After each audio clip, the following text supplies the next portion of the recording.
Hello, it's Andrew Culture here from Making Music, and we're going to do an unboxing. This little thing is something I've been looking forward to receiving for a while.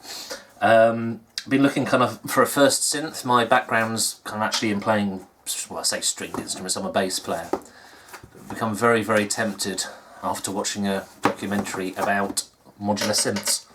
Now, clearly there's no way I'm just going to pitch in and buy a modular synth, so I've looked for a good sort of starting point that wouldn't break the bank. And that's when I found the Bastl Castle, which is this thing. But if you click the link to watch the video, you probably already know that. Right then, so the box arrived in a FedEx bag, and this was all that was in it. As you see, it's pretty nice and small. There's a nice bit of, I don't know if that's a stamp or a screen print on the top. Can you see that? Very pretty, but apart from that, no writing on there at all. So let's open it.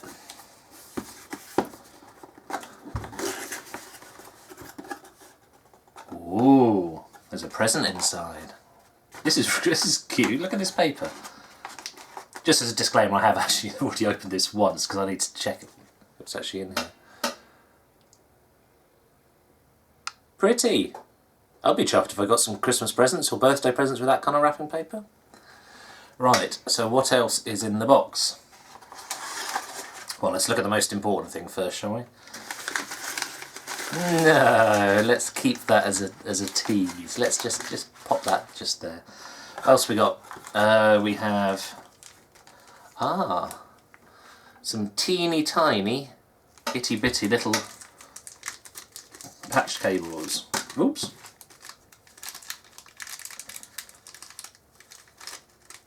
Look how small that is. How small. Right. As my camera's shifting about for some bizarre reason, I better go on with this. So, teeny tiny patch cables in a cute little bag. What else we got? What's that? Oh! Tell you what. Always like receiving a sticker. Very cool. Pleased with that. So, sticker, patch cables. What's this in the bottom? Oh! That's something I wasn't really expecting. I think this is an instruction manual. Considering these things are pretty much made in someone's kitchen in middle of Europe. Oh, they are instructions. Wow, they're good, they're well written. Was not expecting that. I was expecting this to be entirely a journey of discovery. Oh, there's tips. Oh wow, okay, this is impressed. For how the insanely low cost of this synth, getting a booklet like that is pretty impressive. Alright, so pop that there. Boxer, probably use that for eBaying something. So let's have a look.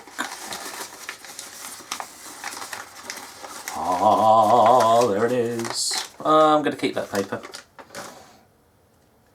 There we have it. Look at that little beautiful thing.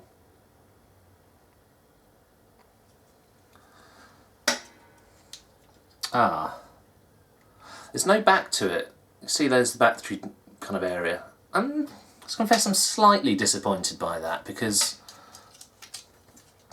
I suppose it's going to save cost, but I normally Velcro things into a pedal case and I can't Velcro it in if it's got no back because it will just Velcro to the batteries.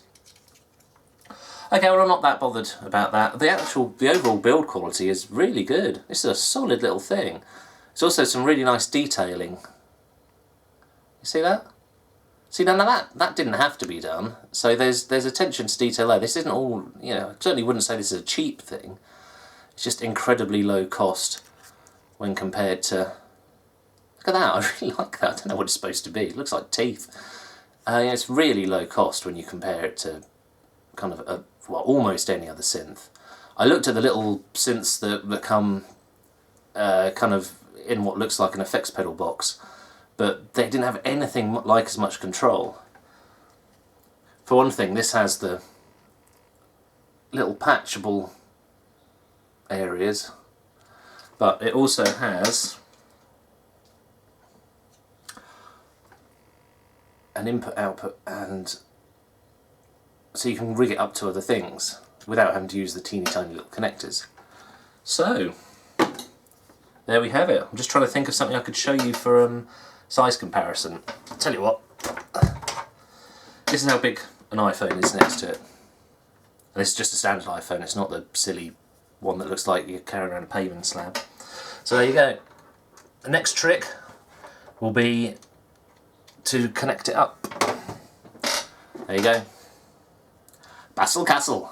Bastl Castle. Very exciting. Actually, the knobs all look pretty good. There's a nice little solid switch on there. Oh, I'm going to have some fun with this. Right then, enough of my jibber jabber. See ya.